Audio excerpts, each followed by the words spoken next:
All right, so this exercise is a inversion to eversion step. It's going to be really good to continue working on your ankle mobility, specifically into inversion and eversion, but doing it in a loaded fashion and adding some dynamic movement to it.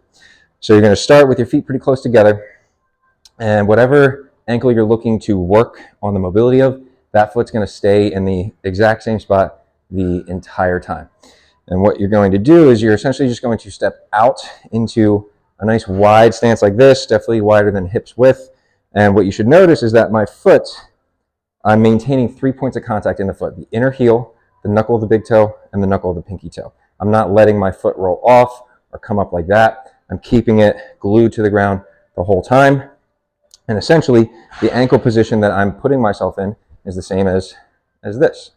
So that is inversion. So we're stepping out this way to go into inversion.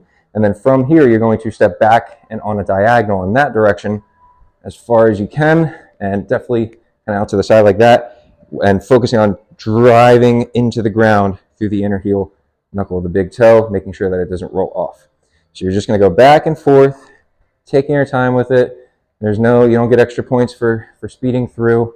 You're just kind of exploring the movement, getting the ankle used to these different positions in preparation for something more difficult. Now, if that is easy, it's not a challenge at all, you're having really easy time keeping that foot glued to the ground, you can progress to essentially the same movements, but now we're going to turn it into a lateral lunge and a crossover reverse lunge, or also known as a curtsy lunge. So again, starting in the same position, making sure inner heel, knuckle of the big toe, knuckle of the pinky toe on the desired leg is staying pressed into the ground the entire time. It's not rolling at all. From here, you're going to step out into a nice big stance, and I really want you to focus on driving through the inner heel, knuckle of the big toe. You're not just kind of like falling into it and letting the foot roll off. You're purposefully driving through the inner foot into a lateral lunge here, making sure the toes stay pointing forward. You're not rolling the outer foot off.